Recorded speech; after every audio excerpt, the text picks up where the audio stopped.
Ang intense ng mga kaganapan ngayon sa abot kamay na pangarap sapagkat magugulantang si Zoe sa mga sasabihin sa kanya ni Justin. Dito nga ay magkakakomprontahan sila Justin at Zoe, at dito nga ay sasabihan siya ni Justin na wala siyang makukuhang mana sa lolo Pepe niya dahil sa hindi naman daw siya nito kadugo. Samantala matapos nga ang ginawang pag-utos ni Don Pepe kay Kin ito para hanapin ang kanyang apo, ay malalaman niya ngang buhay pa ang anak ni Giselle.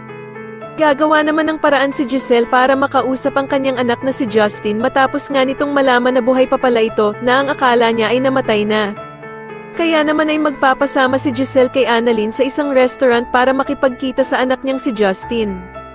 Samantala ay mapapapayag naman ni Justin ang ama niyang si Eric, dahil sa Pasko naman nga daw kaya naman ay meron siyang ibibigay kay Giselle, na siguradong pag nakita daw ito ay tatamaan siya ng sobra.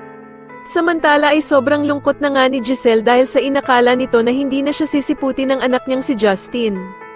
Ngunit nang makarating na nga si Justin ay masayang yayakapin sana siya ni Giselle pero hindi siya papayag na yakapin siya nito. Dito nga ay may biglang ibibigay na ipit si Justin sa ina niyang si Giselle na binigay daw nito sa kanya noong bata pa siya. Kaya naman ay masayang sasabihin ni Giselle sa kanya na siya pa nga daw ang nagkabit nito noong bata pa si Justin. Pero ipapamukha ni Justin sa kanyang inang si Giselle na nagpakilala ito sa kanya bilang Tita Giselle.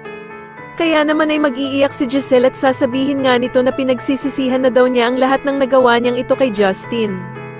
Sa kabilang banda naman ay kakausapin nga ng bruhang si Moira ang anak niyang si Zoe tungkol sa mamanahin nito kay Don Pepe.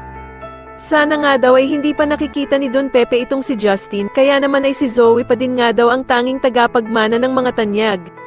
Sa tingin nyo sino-sino nga kaya talaga ang pamamanahan ni Don Pepe ng ari-arian niya? Mas lalo na nga talagang nagiging exciting ang mga susunod na kaganapan kaya naman ay mas lalo pa nating abangan ang mas lalong gumigandang abot kamay na pangarap. Maraming salamat po sa inyong panonood at sana po ay masubscribe nyo ako. Maraming salamat po.